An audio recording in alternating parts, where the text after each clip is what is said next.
اور یہ وقت آ گیا ہے اور رات کو خدا جانے کس وقت گھر پہنچنا ہے۔ کئی دفعہ کیفیت یہ ہوتی ہے کہ گاڑی سے اترتے ہیں تو پھر دل کرتا ہے کہ کوئی اٹھا کے چلائے نہ کبھی۔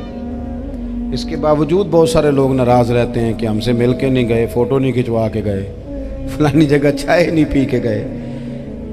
یہ تسلسل ہے، لیکن میں جتنا مرضی تھکا ماندہ گھر جاؤں گا نا، کبھی ایسا نہیں ہوا کہ میں گھر جاؤں تو بڑی ٹینشن میں جاؤں۔ میری گھر والی ایک دن مجھ سے کہنے لگی آپ نے کبھی نہیں کہا کہ میں تھکا ہوا آیا، بندہ تھک بھی تو جاتا ہی ہے نا، کبھی کہاں کرے نا۔ میں نے اسے کہا پتہ کیوں نہیں کہتا؟ اس لیے نہیں کہتا کہ میں نہیں چاہتا کہ میرے بچے یہ کہیں کہ ہم نے دین نہیں پڑھنا، ہمارا باپ تو بڑی مشکل میں ہے۔ ہم اپنے کام کے بارے میں اپنے گھر میں شکوے کرتے ہیں۔ آپ کسی بچے سے پوچھ لیں کون سا کام کرنا ہے، کہنا جڑا ابا جی کر دے رہے ہیں وہ نہیں کرنا۔ کیوں؟ کہ ابا جی ہر روز تو کہتے ہیں میں بڑا الجھ گیا ہوں، یہ کام بڑا مشکل ہے۔ میں چاہتا ہوں کہ میں اپنے بچوں کو یہ بتاؤں کہ پتر میں تو جدھر جاتا ہوں پھول ہی پھول ہیں، میں تو جدھر سے گزرتا ہوں محبت ہی محبت ہے، میں تو جدھر سے دیکھتا ہوں دعائیں ہی ملتی ہیں، تاکہ ان کا شوق پیدا ہو۔ میرے عزیز، آپ تھوڑا سا دل بڑا کریں۔ اگر آپ ایک کی وجہ سے پورا گھر سکون میں آ جاتا ہے تو آپ دل بڑا کیوں نہیں کرتے؟ جگہ ڈھونڈتے ہیں بس مجھے کوئی تنگ نہ کرے، کوئی میری باپ ماں بدولت کو کوئی پریشان نہ کرے۔ بخاری شریف سنیے، حضرت عائشہ صدیقہ رضی اللہ تعالیٰ عنہ بیٹھی ہیں، حضور فرمانے لگے عائشہ آج ایک بات نہ بتاؤں تمہیں؟ یا رسول اللہ بتائیے۔ حضور فرمانے لگے جب تم مجھ سے ناراض ہوتی ہو تب بھی مجھے پتہ چل جاتا ہے، اور جب راضی ہوتی ہو پھر بھی پتہ چل جاتا ہے۔ تو حضرت سیدہ عائشہ صدیقہ بات سن کے بڑی خوش ہوئی، یا رسول اللہ وہ کیسے؟ حضور فرمانے لگے کبھی کبھی تم قسم اٹھاتی ہو۔ یا رسول اللہ ہاں۔ فرمایا جب ہوتی ہو نا راضی خوش تو پھر کہتی ہو مجھے رب محمد کی قسم صلی اللہ علیہ وسلم، پھر تم میرے نام کے ساتھ رب کریم کا نام ملا کے قسم اٹھاتی ہو، رب محمد کی قسم۔ یا رسول اللہ بالکل ایسے ہی ہے۔ اور فرمایا جب تمہارے دل میں کوئی بات ہوتی ہے نا تو پھر تم کہتی ہو مجھے رب ابراہیم علیہ السلام کی قسم، پھر تم رب محمد نہیں کہتی۔ یہ بخاری مسلم میں موجود ہے۔ حضرت عائشہ صدیقہ نے تو بات سنی تو کھل گئی طبیعت، کہنے لگی کریم صدقے جاؤں یہاں تک خیال فرماتے ہو؟ کس کے جملے کہاں پہنچ گئے، یہاں تک خیال ہے؟ فرمایا مجھے پتہ چل جاتا ہے کہ تمہاری کیفیت کیا ہے، کہاں کھڑی ہو۔ اور بھئی ہم تو اپنی ماں کا بھی خیال نہیں رکھتے۔